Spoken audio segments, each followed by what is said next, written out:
I'm saying to you, tell me a little bit about your own feeling about the fact of this preponderance of this image all these years later. Well, I've had a few interviews on this subject of Marilyn Monroe and Cecil Beaton. Of course, to start right off the bat, I had a moniker I put on it, as I say, 50 years ago. The king photographs the queen. That's what it's all about. And somehow, 5 decades later, it seems to be still, that's what's going on between the two of them, you know. To begin with, initially, what we started with the shoot, Cecil and I, we had no idea what was going on, what we were getting into. We've heard all the rumors, and they were rumors as far as I'm concerned, because the whole thing worked out so beautifully for her. To start with, she arrived, a little innuendo I had mentioned before, that she wasn't in the door. She had a bag and a couple of dresses in it, a puffy white thing and a simple black dress. Marilyn, over the shoulder, this kind of thing, came in the door, and the first thing she did was discarded her shoes, which I couldn't believe. So immediately Cecil and I looked at each other with big eyeballs, and we could tell for some reason this was going to be a good day. I mean, I kind of adore somebody that throws shoes off and gets right. In other words, she wanted to work. No time for coffee, no discussion one way or the other. She wasn't there 5 minutes, and she wanted to work. So this is a very good omen, Cecil and I thought, and we weren't wrong, because it was a successful shoot. It really was. I mean, there's so many pictures involved with it, you know. But Tell me a little bit about him. What? Tell me a little about him, how he normally worked and what his temperament was like. Because you say the king, he was very known at that moment in time and very renowned as a... Well, Cecil is an entrepreneur of everything. Everybody thinks, not everybody, but a lot of people thought he was a photographer, not only a photographer, an illustrator, a painter. You know, many shoots that we had with prominent people, Cecil would come, and he rarely had a camera. Once in a while he had a Rolleiflex, a 50-year-old Rolleiflex in his pocket, because he knew that I would be there with all the lights and all the equipment and everything. And he was much more interested in painting, believe me. He did watercolors. And a lot of times we were photographing, I was taking pictures, and he was doing a watercolor, this kind of thing, of the subject matter. And beautiful things he did, illustration things. Did he do something of her? Did he do a watercolor? Did he do a watercolor of Marilyn? No, he didn't. No. I don't know why. It was always, I don't know why he didn't bring us things at that point. Quite frankly, we didn't know what to expect one way or the other. That's why it was a pleasant surprise when we really got going. And she insisted on starting work right away. If you want to call it work, couldn't have been more pleasant, believe me. Now back up to you at that point. You're a very young guy at that point, and here is this goddess, the movie queen walks in. Yeah. And how was that for you? Well, we're talking 50 years ago, and I think we were in, I was in fashion photography. That was basically my training and what I wanted to do and eventually get into. And it was the Twiggy era, the whole thing, and we were, not necessarily buxom women or a cup of tea. Girlie Brown at Cosmopolitan was big. She was way ahead of everybody with the bosoms and this kind of thing, She was pushing that. But my training as a photographer in the beginning, was always the Twiggy look. I keep talking about it, the sticks, and of course that's what fashion photography is all about. The thinner a person is, it's so much easier to photograph dresses and get the line that you want when you don't have a large body underneath. And Marilyn had it. She really did. And that was the Hollywood look, you know, but as far as photography goes, fashion photography, it really wasn't in at that point, you know. So you asked me what my thought. I thought she was a very beautiful girl and a wonderful West Coast look, you know, in Hollywood, but that's about it, you know. What she brought. You aren't the first person to describe her as being willing to work. Many people that we've talked to have come with that sort of, have made that statement. George Zimble talked about during the 7-Year Itch stuff, standing over the grate, and she worked, and she was there, and she was, 100%, willing, and I think this is an extraordinary quality in her, and I think her also desire for, I think she loved to be in front of a camera lens. Oh, yes.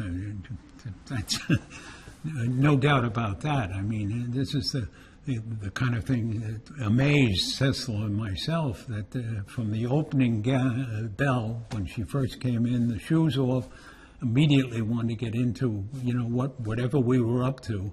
She was all for it and never stopped. And we photographed, I don't know, was it an hour or two? We had a long, long session with never a break. But she loved it. She loved every minute, You could see what was going on, I know all the adjectives, the sexuality, and that everybody puts on labels right away, And they're all true in a sense, except difficult to work with. I could never understand that because we didn't experience anything like that at all. I mean, she was just so beautiful all the time, and it really came off in the photographs. That's what everybody says, they can see it. I never saw Cecil and Marilyn both laughing, howling at each other. Of course, this was Beaton. This is what he brought it out of her, I'm sure, but she was just in a very good mood, or I don't know what it was, but it was an incredible session that we had, Was there a difference between the time the camera was actually happening? Was there ever a moment in between, or did she sort of maintain that aura throughout?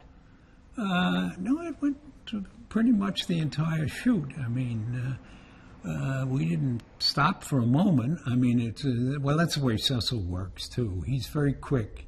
And we're accustomed to anybody, sociably and the society, prominent people. You're lucky if you get 20 minutes or half hour, that kind of thing.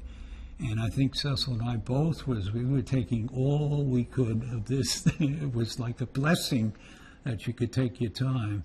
And of course, it was in the Ambassador Hotel, which was Cecil's suite, which he decorated himself. When he came into the city from England or wherever he was, he'd stay in that suite. Otherwise, they'd be renting it out. And it was designed specifically in Cecil's mode, for backgrounds. And we did most of our shoots in the suite in the Ambassador. That's where it was. And he had wonderful designed wallpapers and fabrics and all kinds of fabrics, which thank God we had for Marilyn, because that's all wrapping, like Giorgio St. Angelo wrapping material around. Well, Cecil was wrapping Marilyn all the time with different fabrics and that kind of thing, And she was pliable. Totally. We done? No, we're not done. We're just trying to stop the noise here. No, the flexibility of her, the game. Oh yeah, no. That famous quote that Cecil mentioned, I think, in one of the interviews he had, that she just sort of romped and jumped on the sofa. Well, that was one of the rare moments she put her shoes back on, because Cecil said, I think we're going to need your shoes at sort of full length. She put the shoes on, and she romped and jumped on the sofa. It was a huge sofa that he had there. And she just was doing all kinds of cartwheels on that sofa, from upside down and turning and twisting. And, of course, Marilyn's famous look with the legs up in the air and everything else. And that was an interesting series that we got on the couch alone. One of the things I'm struck by on the couch series, speaking of her shoes, is the fact that it's obvious she wore those shoes. The soles are. It's what? It's obvious that those were shoes that she wore. They're not fashion. The soles are worn. The bottoms of the shoes are worn from the street. She's not wearing perfect, fashion shoes that have been brought in for a shoot that are clean on the bottom. Yeah. The fact that she essentially was her own stylist in this thing Yeah. is very interesting. No, she had, there were black shoes. As I said, she had a black dress in this duffel bag or whatever you call. She had a black dress and a sort of a white poofy evening dress. I don't know the design. I'm sure it was a designer dress, but I have no idea at this recollection what it was.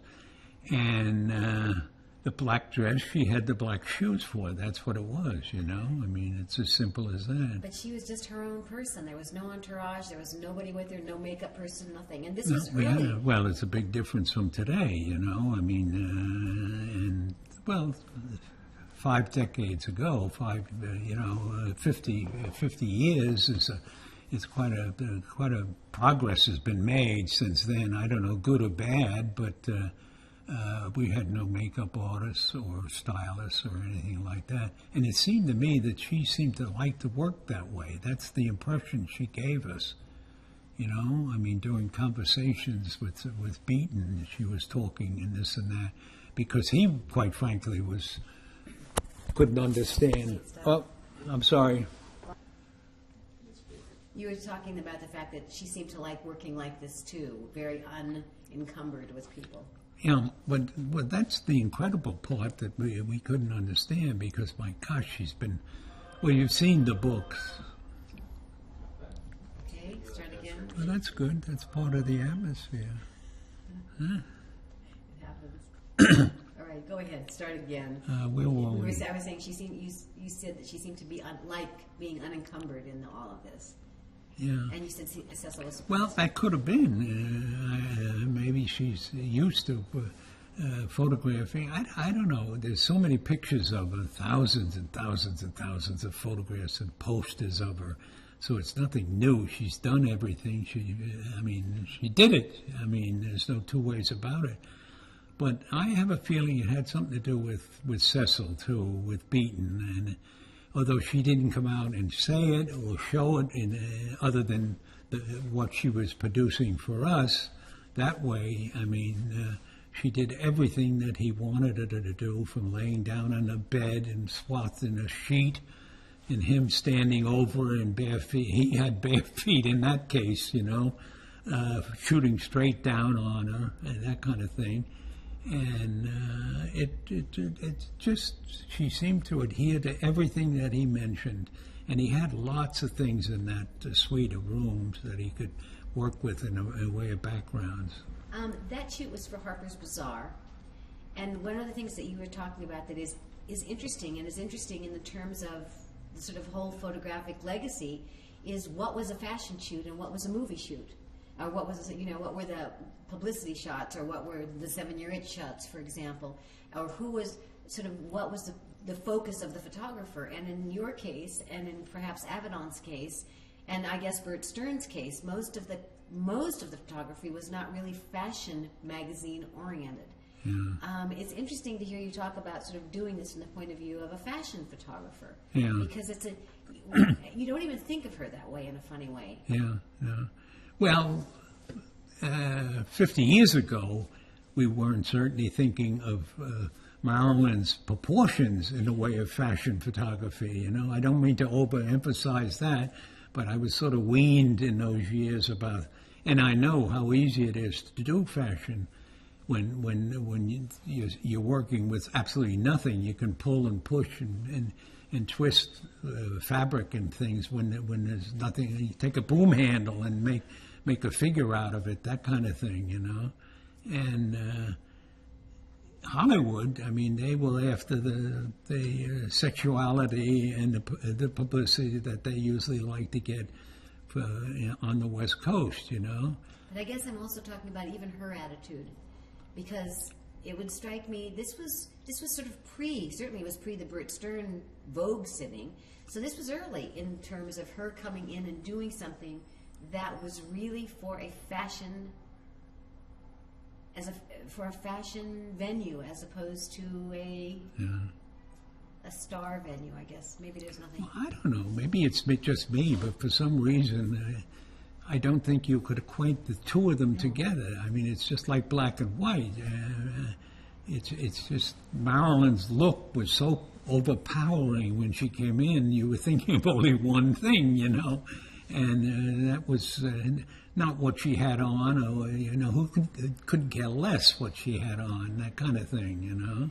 Did she pick did she choose the gowns for that, or the dresses, or No. were they were sent to her to wear for that? What, did Marilyn? Yeah, what she wore in that. I have no idea. There was clearly no I don't know stylist what the involved. source was where she had it. I'm sure the black dress is the little simple black dress. It might have even been her own, to tell you the truth. Yeah. And that puffy thing, we never got around. We did one or two pictures, but that didn't really work out because it a little more voluptuous. It made her look more that way, you know. But Beaton himself was very formally dressed during the whole thing. I mean, always. Well, in those days, I mean, everybody was suit and tie, three-piece suits and ties. I mean, that was the thing to do. I mean, always at the sittings, you know. And it was difficult for me because we were, in those days, it was tungsten lighting, you know, hot lights, and no popping strobes or anything like that. And that's the other thing that had something to do with it. I keep saying that Marilyn suddenly was purring under our hot lights all the time, you know, and it was kind of a warm feeling that comes over you, you know. And we were in suits all the time, so it got very difficult, you know. But Beaton always had bow ties and, you know, very, very, very elegant and formal all the time, you know. You got her also, you shot her at a very healthy time in her life. I think she was mentally happy at that point.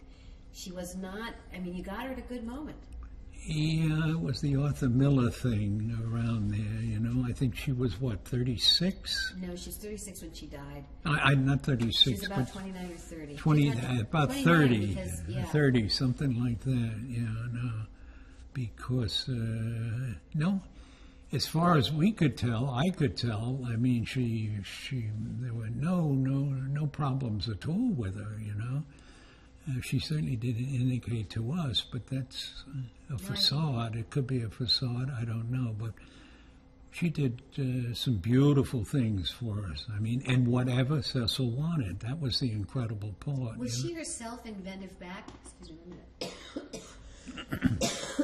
I mean, did she also sort of, you know, encourage things herself, or was it that she was really sort of just happy to be, because she became very... No. She was very inventive, so to speak. I don't mean to be redundant again, but to mention a couch series that, Cecil, you know, expected her to go and sit in the couch, and we started out with very proper with the legs to the side and everything else, and then suddenly it all hell broke loose that she did her own thing, and that's when he mentioned the romping and the twisting and the throwing of the body around. She finally wound up on the floor, half on the floor and half on the sofa. And she did some nice things. She turned over and got on her stomach and put her legs up in the air and everything, you know, that kind of thing. That particular photograph, though, is funny, is sort of sad. There's a little moment in that photograph that's not so rompy as the rest of it. Which one? The one where she's on her stomach with the legs up in the back and she has sort of her hand over her head. It's really a beautiful photograph. Oh, yeah. No. At certain moments, she had it, and then he had things to toy with, you know, like the daisy and the birds, and then it was a very quiet, subtle look that she had all the time with the little props, you know, this kind of thing. But it's incredible. It really is. I mean... And didn't you feel quite wonderful? I mean, to be able to capture the pictures you got. You got these two, the king and the queen at that point. Yeah. These two extraordinary people working together. Well, yeah, I did that occasionally, you know, in fact, most of the time. Cecil was very, very adamant with having me photograph a lot all the time, the two of them together, and I photographed the subject occasionally, too. And especially when he was painting, you know, doing a watercolor or something, he wanted photographs of the subject at the same time, which is what I used to do, you know. Well, it's an extraordinary document from our point of view to have sort of all sides of the camera there. You know, you have what his final photograph is, and you participating in that, but as well sort of creating what are these setups with the two of them, which are really something. And it gives a great. It's sort of like watching a film get made, I suppose, in some sense, because you get a bit of the inside of it, which is wonderful. Yeah. Well, Cecil was very clever that way. I mean, there's obviously many, many things he's got involved in, and publicity-wise, he knew exactly what was going on, where a lot of so-called artists and photographers are beyond it, or it couldn't be bothered, but Cecil knew exactly what he was doing every minute, and I think you could apply that to Marilyn, too. She knew exactly what she was doing. I mean, it was an asset to her, and the value, which is incredible when you think of all the photographs that's been taken of her, and still she had that feeling that these were something special. And she gave us that indication, you know. Well, the great photograph that he took from above with the flower is supposedly the one she loved the most that anyone ever took of her. You know the one I'm talking about. I mean, you know that series of those. I mean, I'd heard that. Somebody mentioned that, but I couldn't tell you the truth on it, you know. She liked the photographs, though, very much, because we made, I don't know how many reprints of it for her, you know. She ordered many, many of the photographs, and so obviously she liked them. Did you print them? I don't know what happened to the photographs at this point, you know. I think somewhere around, we did a film a few years ago on the film The Misfits, and one of the wives of one of the drivers, the people had driven her, she'd given him and signed one of those Beaton photographs, and you know it was great because they were truly around, and I think people got them in that era. People who were around her. Yeah, that was one of the last films, wasn't it? That was the last film. The Misfits. A sad moment, but thank God that we accomplished what we did when we did it, because it was really a beautiful moment for the. We've gone through a lot, Beaton and myself, with photographing and difficulties and problems, you know. But he's a master at that kind of thing. I mean, you've seen the books and his photographs that he has, and he's just about everybody in the world he's photographed at one point or the other. But also, I would have to think for you, it was quite a thrill at the early part of your own career to be in the presence of all of that. Yeah. Well, I was 29 at that particular point, 29, 30 years old. I was just beginning, you know. I was at the same time I was working with Horst for Vogue magazine all the time. And when Cecil came in town, immediately I used to work with him. Shortly after that, I sort of I got my own studio. I think I was like in my early 30s when I set up my studio, and I've been working ever since in fashion, basically, and cosmetic stuff that I was doing, you know. Well, your photographs of this are very nice as well. I mean, they're not simply sort of snapping off documents. They're quite involved. They're quite emotional. They're quite lovely. And I was actually thinking, in fact, you've got a couple. The one of her from the back is just a terrific photograph. Yeah. Well, then, I was amused with that because she was sort of strutting herself out, and Cecil was taking it all in. That was early in the shoot, too, where she was fully clothed and had dresses. That's before we got into the wrapping of material and everything. But he was eyeing it as she approached him, you know, that kind of thing. She was very unshy about her body, wasn't she? Yeah, though there was no problem there whatsoever. I mean, which is to be expected from Marilyn. I mean, I'm sure we weren't the only ones that experienced that, you know. No, she was just, it seemed like in another world when she was that camera did something to her, you know. I mean, it's a pleasure to see something like that, because we had so much negativity in photographing so-called society people, important people, you know.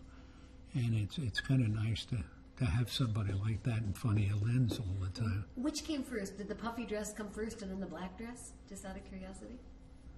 The puffy dress was first, I think.